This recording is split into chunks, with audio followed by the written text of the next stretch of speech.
آرجے تو چلا گیا تھا لیکن حانم کو الجھن میں ڈال گیا تھا۔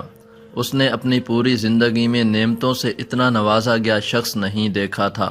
جہاں اسے آرجے پر رشک آیا تھا وہیں افسوس بھی ہوا تھا کہ ایسے نوازے ہوئے شخص کا کیا فائدہ جسے کچھ نظر نہ آتا ہو۔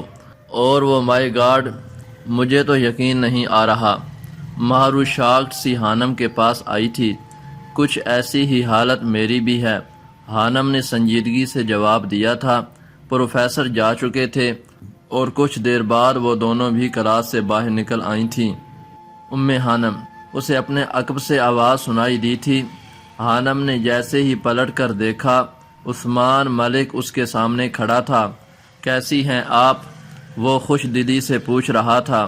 جی الحمدللہ، آپ کیسے ہیں؟ میں بالکل ٹھیک، دراصل مجھے آپ سے بات کرنی تھی۔ میں نے آپ کو اپنی ٹیم کا حصہ بننے کی آفر کی تھی، آپ نے بتایا نہیں کچھ، وہ پوچھ رہا تھا۔ جی مجھے یاد ہے، دراصل پیپرز ہو جائیں فائنل تو میں سیمینار اٹینڈ کرنا شروع کر دوں گی، حانم نے سلیقے سے جواب دیا تھا۔ چلیں ٹھیک ہے، بیسٹ آف لک، جلدی سے ایگزامز دیں اور پھر میری ٹیم کی ممبر بنیں، وہ مسکرا کر کہتا واپس جا چکا تھا، جبکہ وہ دونوں بھی گیٹ کی طرف بڑھ گئی تھیں۔ ان کے فائنل پیپر شروع ہو گئے تھے۔ ہر کوئی کتابوں اور نوٹس میں سر دیے پڑھتا نظر آتا تھا۔ کچھ دیر پڑھنے کے بعد حانم اکتا جاتی تھی اور پھر موبائل پکڑ کر ویڈیوز دیکھنا شروع کر دیتی تھی۔ ابھی بھی وہ یوٹیوب پر کسی لڑکے کا انٹرویو سن رہی تھی جو مسلمان ہونے سے پہلے ملحد تھا اور اب اپنی کہانی سنا رہا تھا۔ میں کسی مذہب پر یقین نہیں رکھتا تھا، مجھے لگتا تھا کہ کوئی بھی مذہب مکمل نہیں ہے۔ میرا دوست یہودی تھا، میں نے ایسے ہی شوقیہ طور پر یہودیت کا مطالعہ کیا اور میں متاثر ہوا۔ مجھے لگا کہ مجھے یہ مذہب اپنانا چاہیے، لیکن میری قسمت یہودیوں کے ربی نے کہا کہ وہ اپنے مذہب میں کسی کو داخل نہیں ہونے دیتے۔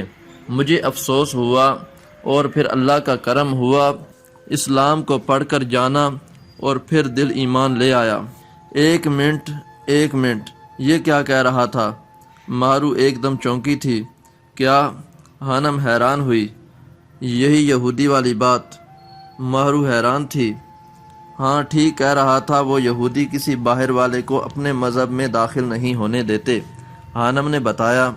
کیا تمہیں نہیں پتا تھا؟ حانم نے پوچھا۔ نہیں، مجھے تو ابھی پتہ چلا ہے، مہرو حیران سی بتا رہی تھی۔ اس کی وجہ کیا ہے؟ وہ ایسا کیوں کرتے ہیں؟ کیونکہ بنی اسرائیل اللہ تعالیٰ کی سب سے لاڈلی قوم تھی، جیسے حضرت موسیٰ علیہ السلام لاڈلے نبی تھے۔ یہودیوں کو لگتا ہے کوئی قوم ان سے بڑھ کر نہیں ہے، اور اگر انہوں نے باہر سے کسی انسان کو اپنے مذہب میں داخل کیا تو ان کی قوم ناپاک ہو جائے گی، ان کی صدیوں سے چلی آ رہی لاڈلی اور پاک نسل کا تسلسل ٹوٹ جائے گا، حانم نے مختصراً جواب دیا تھا۔ کمال ہے، مہرو کو ابھی بھی یقین نہیں ہو رہا تھا۔ اس سے پہلے وہ کوئی اور سوال کرتی۔ حانم نے موبائل رکھنے کے بعد اب پڑھنے کے لیے نوٹس اٹھا لیے تھے اور وہ خاموش ہو گئی تھی۔ آخری پیپر کی تیاری کے لیے وہ دونوں مین لائبریری میں آئی تھیں۔ لائبریری میں داخل ہونے پر دائیں طرف شیلف لگے تھے، ہر شیلف کے اندر باکس بنے تھے اور ان پر نمبر لکھا ہوا تھا۔ بیگ، کتاب یا نوٹس وغیرہ لائبریری کے اندر لے جانا سخت منع تھا۔ مہرو نے آگے بڑھ کر کاؤنٹر پر بیٹھے انکل سے 2 پاس لیے تھے۔ یہ پاس ان باکس کی ایک طرح کی چابی تھے جو شیلف میں بنے تھے، اور پھر اس نے اپنے اور حانم کے بیگ کو شیلف میں رکھا تھا۔ واپسی پر یہی پاس واپس کرنے پر انہیں بیگ واپس مل جانے تھے۔ ایگزامز کے دن تھے، لائبریری سٹوڈنٹ سے کھچا کھچ بھری نظر آتی تھی۔ عام دنوں میں بھی سٹوڈنٹس کی ایک بڑی تعداد لائبریری میں موجود ہوتی تھی۔ یہ پاکستان کی سب سے بڑی لائبریری تھی، جہاں 1 کروڑ کے قریب کتابیں، جرنلز، ریسرچ پیپرز، ہر چیز موجود تھی۔ انٹری ڈور پر دونوں نے اپنا کارڈ سکین کیا تھا اور پھر وہ دونوں لائبریری میں داخل ہوئی تھیں۔ سامنے ہی کمپیوٹر پر حانم کو آرجے بیٹھا نظر آ گیا تھا۔ کیا واقعی یہ کتابیں بھی پڑھتا ہے؟ اسے دیکھ کر حانم نے مہرو سے پوچھا تھا۔ پڑھتا ہی ہوگا، اب بنا پڑھے گولڈ میڈل کون حاصل کر سکتا ہے؟ مہرو نے جواب دیا تھا۔ وہ دونوں گروپ سٹڈی کے لیے آئی تھیں اور گروپ سٹڈی کا سیکشن دوسرے فلور پر تھا۔ مجھے اس سے ملنا ہے، انفیکٹ مبارکباد دینی ہے، مارو کہتے ہوئے آرجے کی طرف بڑھی تھی۔ کس بات کی مبارکباد؟ ہانم حیران ہوئی تھی۔ مکی بتا رہا تھا آرجے کی منگنی ہو گئی ہے۔ مہارو نے گویا دھماکہ کیا تھا۔ ہانم تو منہ کھولے اس کی بات سن کر حیران ہو گئی تھی۔ کیا واقعی؟ وہ حیران ہوئی تھی۔ ہاں، مہارو شرارت سے کہتی آرجے کی طرف بڑھ گئی تھی۔ ہیلو آرجے، مہارو نے اس کے پاس جا کر آرجے کو مخاطب کیا تھا۔ ہائے، مہارو کو دیکھتا ہوا وہ خوش دلی سے مسکرایا تھا۔ گردن موڑ کر دیکھا تو تھوڑے فاصلے پر منہ بنائے کھڑی ہانم اسے نظر آ گئی تھی۔ وہ زیر لب مسکرا دیا تھا۔ آپ بھی کتابیں پڑھتے ہیں؟ مہارو نے پوچھا تھا۔ جی کہہ سکتی ہیں آپ، وہ بات گول مٹول کر گیا تھا۔ بہت خوشی ہوئی آپ کی شاندار کامیابی کا سن کر۔ Thanks pretty lady. وہ بنا دیکھے بھی محسوس کر سکتا تھا کہ ہانم اس وقت کتنے غصے میں تھی۔ لگتا ہے آپ کی دوست کافی غصے میں ہے۔ اگر آپ 1 منٹ سے پہلے یہاں سے نہ گئیں تو وہ آپ کو کچا چبا جائے گی، آرجے نے شرارت سے کہا تھا۔ نہیں، وہ شاکڈ ہے، مہارو نے جواب دیا تھا۔ کس بات پر؟ آرجے حیران ہوا۔ میں نے اسے کہا کہ آپ کی انگیجمنٹ ہو چکی ہے۔ ریئلی؟ آرجے کا کہا بلند ہوا تھا۔ اور آپ کی دوست اس وقت سوچ رہی ہوگی کہ کس کی زندگی برباد ہوئی ہے۔ وہ ہنس رہا تھا۔ دانت تو ایسے نکال رہا جیسے جنت مل گئی ہو۔ پتہ نہیں کس کی قسمت پھوٹی ہے جو اس کی زندگی میں آ گئی۔ ہانم اسے کہا لگاتے دیکھ کر بڑبڑائی تھی۔ کیا بات ہے، اتنا جانتے ہیں آپ ہانی کو؟ مہارو حیران ہوئی۔ جی اس سے بھی زیادہ، بے شک جا کر پوچھ لیں، وہ اس وقت یہی سوچ رہی ہے۔ وہ پر اعتماد تھا۔ ٹھیک ہے پھر ملتے ہیں۔ اس سے پہلے ہانم وہاں آتی مہارو اسے بائے کہتی ہانم کی طرف بڑھ گئی، جبکہ آرجے ان دونوں کو دلچسپی سے سیڑھیوں کی طرف جاتا دیکھ رہا تھا۔ آخری دن پیپرز کے بعد وہ دونوں ملینیل پر بیٹھی تھیں۔ کچھ دیر بعد مکی، آرجے اور روشنا، جو اسمارا کی بہن اور پرنسپل کی بیٹی تھی، وہاں آ گئے تھے۔ آج آرجے سب کو اپنی منگنی کی خوشی میں ٹریٹ دے رہا ہے۔ مارو نے اس کا ذکر لازمی کرنا تھا تو ہانم کا لہجہ سخت تھا۔ ہمیں بھی جانا چاہیے، مہارو نے مسکراہٹ دبا کر کہا تھا۔ بھاڑ میں جائے وہ اور اس کی ٹریٹ، مجھے کوئی شوق نہیں ہے، اور تم بار بار اس کا ذکر مت کیا کرو۔ ہانم چڑ گئی تھی۔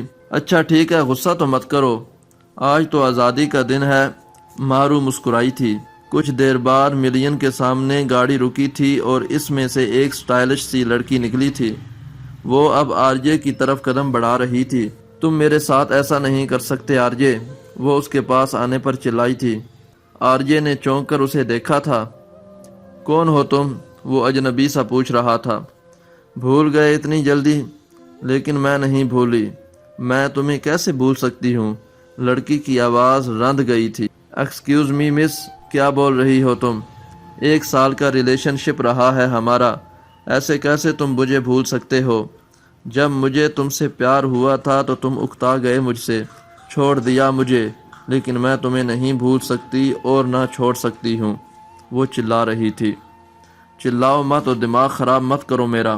تمہیں اب تک کتنے لڑکوں سے پیار ہو چکا ہے یہ میں اچھے سے جانتا ہوں۔ اب جاؤ یہاں سے، تماشا کرنے کی ضرورت نہیں ہے۔ آرجے کا لہجہ برف جیسا سرد تھا۔ وہاں موجود تمام سٹوڈنٹس حیرت اور دلچسپی سے انہیں دیکھ رہے تھے۔ ہانم کے چہرے پر واضح ناگواری تھی۔ پلیز آرجے، میں تم سے بہت پیار کرتی ہوں، پلیز میرے ساتھ ایسا مت کرو، میں سب کو چھوڑ دوں گی، میں تم سے شادی کرنا چاہتی ہوں، پلیز مجھے اپنا لو۔ وہ لڑکی رونے لگ گئی تھی۔ میں نے کہا دماغ مت خراب کرو، جاؤ یہاں سے، مجھے تم میں کوئی دلچسپی نہیں ہے، لیکن میں تمہیں نہیں چھوڑ سکتی، اور اگر تم میرے نہ ہوئے تو دیکھنا بہت برا ہوگا۔ وہ اسے دھمکی دیتی جا چکی تھی، جبکہ آرجے پرسکون ہو چکا تھا۔ لوگ اپنے اپنے کاموں میں دوبارہ مشغول ہو چکے تھے۔ اچانک آرجے کی نظر ہانم پر پڑی تھی، جو کھائے جانے والی نظروں سے اسے گھور رہی تھی۔ کیا تھا؟ مہارو لڑکی کے جانے کے بعد بولی تھی۔ تمہارے آرجے کا لگایا ہوا تماشا۔ حانم نے ایک ایک لفظ چبا کر کہا تھا، اف میرا آرجے۔ مہرو بلا اختیار ہی ہنسی تھی۔ اب وہ تینوں اپنی ٹیبل سے اٹھ چکے تھے۔ گزرنے کا راستہ مہرو اور حانم کی ٹیبل کے پاس سے تھا۔ اللہ پاک دل توڑنے والوں کو کبھی معاف نہیں کرتا۔ حانم کے لہجے میں بلا کی کاٹ تھی۔ پاس سے گزرتا آرجے فوراً رکا تھا۔ وہ اس کی بات سن چکا تھا۔ در حقیقت اسے ہی یہ بات سنائی گئی تھی۔ کمال ہے مس حانم، اللہ کا ان سب سے کیا تعلق ہے؟ وہ پلٹ کر حانم سے پوچھ رہا تھا۔ حانم ایک دم گڑبڑا گئی تھی۔ اسے اندازہ نہیں تھا کہ وہ یوں سوال کرے گا۔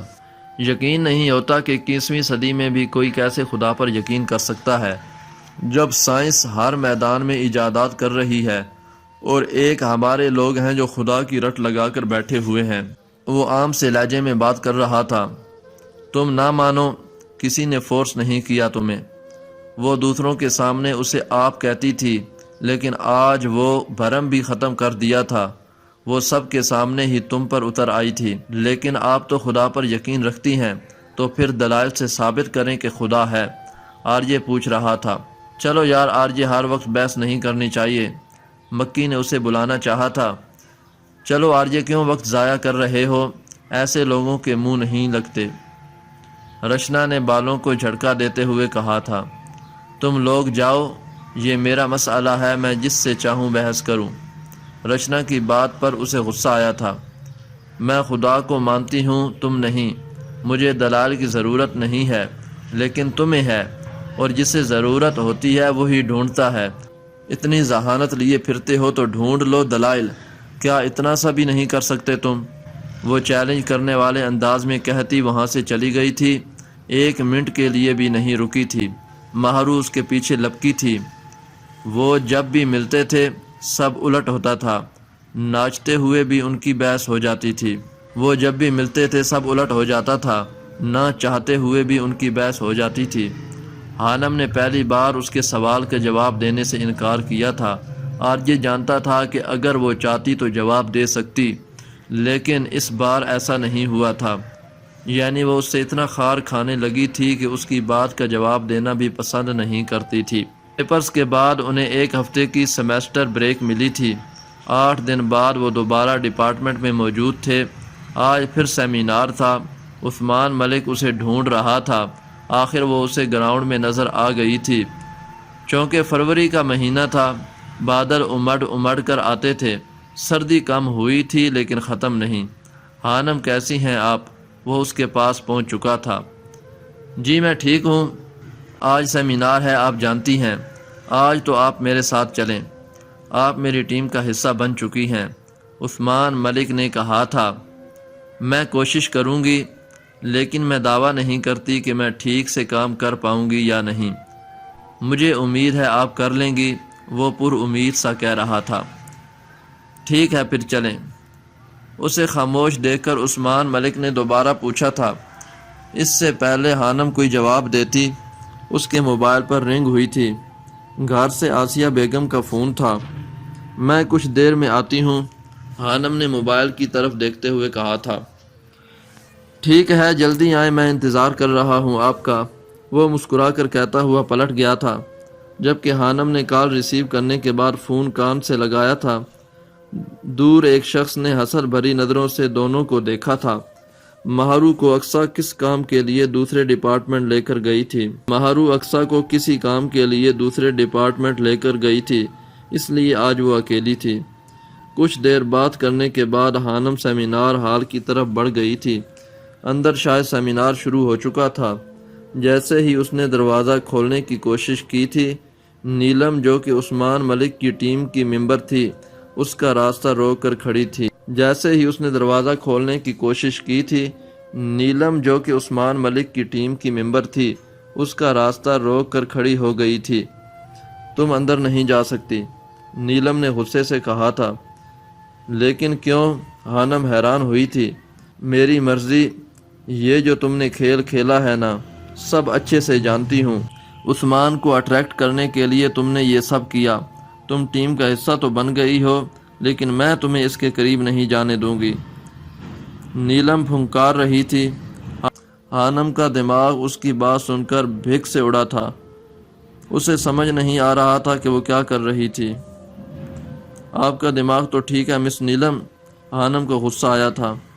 میرا تو ٹھیک ہے، لیکن شاید عثمان کو دیکھ کر تمہاری نیت خراب ہو گئی ہے۔ میں تمہیں اچھے سے بتا دوں کہ میں اور عثمان کزنز ہیں اور بہت جلد ہمارا نکاح ہونے والا ہے، تو اپنی گھناؤنی چالوں سے باز آ جاؤ۔ حانم کا دل کیا تھا کہ ایک زوردار تھپڑ اس نیلم کو رسید کرے، لیکن وہ تماشا نہیں بنانا چاہتی تھی۔ اسے دکھ ہوا تھا، لوگ کیسے الزام لگا دیتے ہیں دوسروں پر، اسے یقین نہیں آ رہا تھا۔ مجھے آپ کے عثمان ملک اور ان کی ٹیم کا حصہ بننے میں کوئی دلچسپی نہیں ہے، اور آپ سینئر ہیں، آئندہ ایسی بات کرنے سے پہلے سوچ لیجئے گا۔ مجھے اچھا نہیں لگے گا کہ میں آپ سے کچھ کہوں۔ حانم نے کچھ پرزور جواب دیا تھا، اس کا مطلب انسلٹ تھا۔ وہ اس کو جواب سنانے کے بعد واپس گراؤنڈ میں آ گئی تھی۔ گراؤنڈ خالی تھا، کچھ سٹوڈنٹ سیمینار کے نام پر ہی ڈپارٹمنٹ سے بھاگ جاتے تھے، جبکہ کچھ کی کلاس ہو رہی تھی اور باقی سیمینار ہال میں تھے۔ وہ لکڑی سے بنے بینچ پر بیٹھ گئی تھی، آنکھیں نم ہونا شروع ہوئی تھیں۔ وہ اچھا کرنا چاہتی تھی تو برا ہو جاتا تھا۔ وہ جو سوچتی بھی نہیں تھی، لوگ وہ الزام لگا دیتے تھے اس پر۔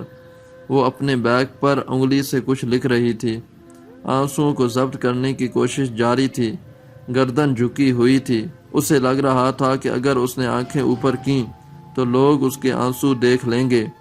وہ جتنی سخت دل نظر آتی تھی اتنی حساس بھی تھی، چھوٹی چھوٹی باتوں پر آنکھیں بھر آتی تھیں۔ اپنے زندگی کے کس تجربے نے اسے تلخ بنا دیا تھا؟ وہ پہلے تو ایسی نہیں تھی۔ اسے غصہ شدید آتا تھا۔ کچھ ہی پل گزرے تھے جب اسے محسوس ہوا کہ کوئی اس کے پاس آ کر بیٹھا تھا۔ اس کی گردن اور جھک گئی تھی۔ اوہ، وہ تو مس حانم روتی بھی ہیں۔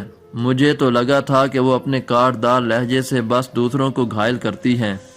آواز پر جیسے حانم کو کرنٹ لگا تھا۔ آرجے بینچ کے اوپر چڑھ کر بیٹھنے والے حصے پر پاؤں جمائے ٹیک لگانے والے حصے پر چڑھ کر بیٹھا تھا۔ حانم نے فٹافٹ آنکھوں میں آئی نمی کو صاف کیا تھا۔ وہ سیمینار ہال میں تھا۔ حانم اسے وہاں دیکھ کر حیران ہوئی تھی۔ تم یہاں کیا کر رہے ہو؟ وہ غصے سے بولی تھی۔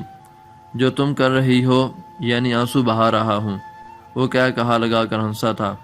حانم جانتی تھی وہ اسے جلائے بنا باز نہیں آنے والا تھا۔ تم تو سیمینار میں تھے نا؟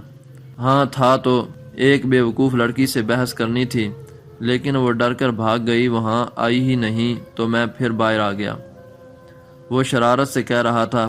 حانم نے گھور کر اسے دیکھا تھا۔ ایک بات تو بتاؤ۔ اس کے لہجے کا انداز ایک دم بدلا تھا۔ حانم نے سوالیہ نظروں سے اسے دیکھا تھا۔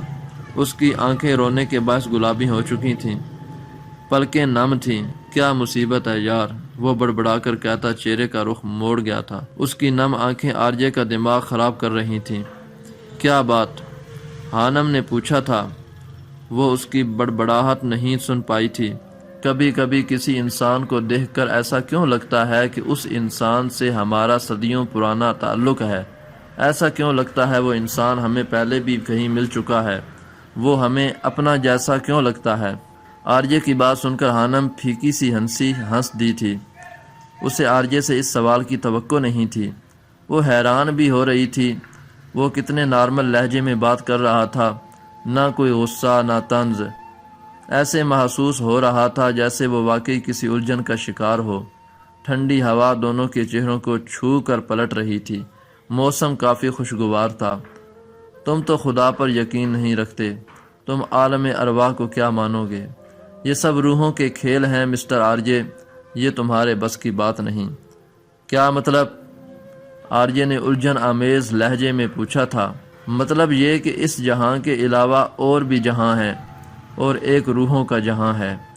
تمہارے پاس سکیننگ آئیز ہیں نا، لیکن تم پھر بھی وہ سب نہیں دیکھ سکتے جو مجھے نظر آتا ہے۔ حانم نے آسمان کی طرف دیکھتے ہوئے کہا تھا۔ یہ اس کا پسندیدہ موضوع تھا۔ بادلوں سے ڈھکے آسمان نے اسے پرسکون کیا تھا، جانے وہ وہاں کسے دیکھ رہی تھی۔ بہت کچھ نظر آ کر بھی بہت کچھ چھپا ہوتا ہے۔ اسے دیکھنے کے لیے بصیرت کی ضرورت ہوتی ہے، جو شاید تمہارے پاس نہیں ہے۔ لیکن مجھے امید ہے کہ ایک وقت آئے گا جب تمہیں سب نظر آنا شروع ہو جائے گا۔ ایک وقت آئے گا جب تم کسی چیز کا انکار نہیں کر پاؤ گے، لیکن نہ جانے وہ وقت کب آئے گا۔ یہ روحوں کا جہان کون سا ہے؟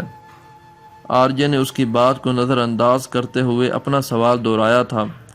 کیا روح پر یقین ہے تمہیں؟ حانم کے سوال پر وہ چونکا تھا۔ وہ واقعی روح جیسی کسی چیز پر بھی یقین نہیں رکھتا تھا۔ جب روح پر یقین نہیں ہے تو اس کے جہان کے بارے میں جان کر کیا کرو گے؟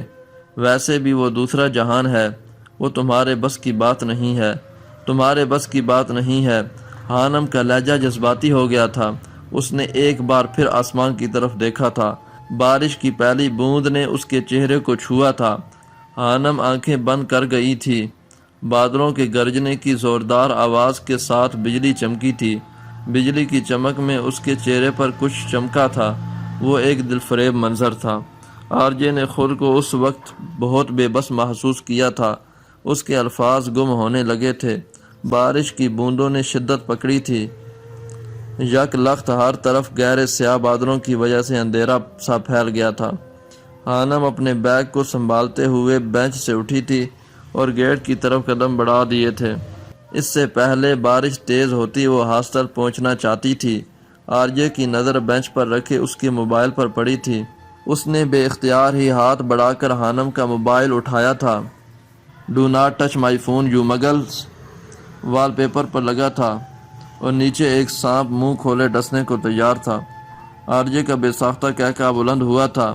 اس نے چہرہ اٹھا کر آسمان کی طرف دیکھا تھا۔ اس کا چہرہ بارش سے بھیگ گیا تھا۔ وہ بے تحاشا ہنس رہا تھا۔ اسے یقین نہیں آ رہا تھا کہ واقعی وہ اس لڑکی کا موبائل تھا۔ اپنا موبائل مجھے گفٹ کرنے کا ارادہ ہے کیا مس جادوگرنی؟ وہ اونچی آواز میں چلایا تھا۔ حانم کرنٹ کھا کر پلٹی تھی، پھر تیز تیز قدموں سے اس کی جانب بڑھی تھی۔ آرجے دلچسپ نظروں سے اسے دیکھ رہا تھا۔ حانم نے اس کے ہاتھ سے موبائل پکڑا نہیں، جھپٹا تھا اور ایک گھوری سے نوازتی واپس جا چکی تھی۔ وہ بارش میں بیٹھا بھیگ رہا تھا۔ پھر ہاتھ بڑھا کر اس نے اپنی جیکٹ سے اپنا موبائل نکالا تھا، جس کے وال پیپر پر do not touch my phone you برائمیڈز لکھا چمک رہا تھا۔ برومائڈز عام لوگ تھے، جبکہ ایچ پی سیریز کے مطابق مگر ایسے ہوتے تھے جو عام ہوتے ہیں، جنہیں جادو نہیں آتا۔ دونوں کے موبائل کا وال پیپر ایک ہی پیغام دیتا تھا کہ عام لوگوں ہمارے فون کو مت چھوؤ۔ وہ کتنی ہی دیر بارشوں میں بیٹھا بھیگتا اور ہنستا رہا تھا۔ اسے یقین نہیں آ رہا تھا کہ دنیا میں کوئی تھا جو اس کے جیسا سوچتا تھا، اور کون کہہ سکتا تھا کہ وہ دو لوگ ایک جیسے نہیں تھے؟ کون کہہ سکتا تھا کہ وہ دونوں سلفائٹ نہیں تھے؟ اور کون کہہ سکتا تھا کہ وہ دونوں جادوگر نہیں تھے؟ کون کہہ سکتا تھا؟ حانم 2 دن ڈپارٹمنٹ نہیں گئی تھی۔ اسے بارش میں بھیگنے کی وجہ سے ٹھنڈ لگ گئی تھی۔ ڈپارٹمنٹ میں سپورٹس گالا کی تیاریاں چل رہی تھیں۔ آج ان کے ڈپارٹمنٹ میں مشاعرہ تھا۔ مشہور شاعروں کو دعوت دی گئی تھی۔ شام کو 5 بجے وہ تیار ہو کر ڈپارٹمنٹ پہنچ گئی تھی۔ ہر جگہ رنگ بکھرے پڑے تھے۔ خوشیوں میں بسی لڑکیاں دیکھنے کے لائق تھیں۔ ڈپارٹمنٹ کے باہر جنت روڈ پر رونق لگی ہوئی تھی۔ شاعروں نے ہمیں بور ہی کرنا ہے، آرجے تم ہی کچھ سنا دو۔ اسٹوڈنٹس اس کے پیچھے لگے ہوئے تھے۔ اس کی نظریں حانم کو ڈھونڈ رہی تھیں۔ حانم کس طرح کی لڑکی ہے؟ اسے لڑکوں میں کیا اچھا لگتا ہے؟ وہ چاہتی کہ کوئی لڑکا بارش میں اس کے لیے گنگنائے۔ آرجے کچھ دن پہلے عثمان ملک اور ماہرو کی باتیں سن چکا تھا۔ یقیناً اب وہ اس کی یہ شام خراب کرنے والا تھا۔ اچانک اس کی نظر کیفے کے پاس درختوں کے نیچے کھڑی حانم پر پڑی تھی۔ وہ خباثت سے مسکرایا تھا۔ گٹار تھامنے کے بعد اب وہ گنگنانا شروع ہو گیا تھا۔ اسٹوڈنٹس خاموش ہو چکے تھے۔ ماہرو کے ساتھ باتیں کرتی کرتی حانم گٹار کی آواز پر چونکی تھی۔ کرسیوں، درختوں اور پودوں پر بھی روشنی کی سجاوٹ کی گئی تھی۔ یہ پورا ہفتہ بارشیں تھیں اور اس وقت بھی ٹھنڈی ہوائیں ہڈیوں میں گھسی جا رہی تھیں۔ حانم نے پلٹ کر آرجے کی طرف دیکھا تھا۔ کیا جانے تو میرے ارادے، لے جاؤں گا سانسیں چرا کے۔ وہ گٹار تھامے گنگناتا اس کی طرف بڑھ رہا تھا۔ حانم حیرت سے منہ کھولے اسے دیکھ رہی تھی۔ آرجے کی آنکھوں میں عجیب سی الوہی چمک رہی تھی۔ وہ چمک آج سے پہلے کسی نے نہیں دیکھی تھی۔ اس کی آنکھیں کچھ اور پیغام دے رہی تھیں۔ جسے وہاں موجود کوئی شخص نہیں پڑھ پایا تھا۔ دل کہہ رہا ہے گناہگار بن جا، بڑا چین ہے ان گناہوں سے آگے۔ وہ اب اس کے گرد گھوم رہا تھا۔ میں گم شدہ سی رات ہوں، خوش نما صبح تم ہو۔ وہ اب مسکراتا دوسری لڑکیوں کی جانب بڑھ گیا تھا۔ میں جو جی رہا ہوں، وجہ تم ہو، وجہ تم ہو۔ وہ گنگناتا اپنا کام ختم کر کے ڈپارٹمنٹ کی طرف بڑھ گیا تھا۔ اسٹوڈنٹس اس کے پیچھے گئے تھے۔ ہانم نے گھور کر مہرو کو دیکھا تھا۔ قسم لے لو میں نے اسے تمہاری خواہش کے بارے میں نہیں بتایا۔ مہرو نے صفائی دی تھی۔ ہانم کا موڈ بگڑا تھا۔ اس نے کتنے دل سے خواہش کی تھی اور وہ آرجے پانی پھیر گیا تھا اس کے ارمانوں پر۔ میں تمہاری دوست کی لو سٹوری کا ہیرو نہیں ہوں، بلکہ ولن ہوں، ولن، اور مجھے ولن بن کر اس کی زندگی خراب کرنے کا شوق ہو رہا ہے۔ مہرو کے موبائل پر میسج آیا تھا۔ وہ کہا لگا کر ہنسا تھا۔ میسج پڑھنے پر ہانم کا پارا ہائی ہوا تھا۔ اللہ کرے اس کا گٹار ٹوٹ جائے۔ اس کی ہانم نے منہ اور مٹھیاں بھینچ کر خود کو بد دعا دینے سے روکا تھا۔ اس کی حالت دیکھ کر مہرو کا کہا بلند ہوا تھا۔ وہ کتنی ہی دیر ہنستی رہی تھی۔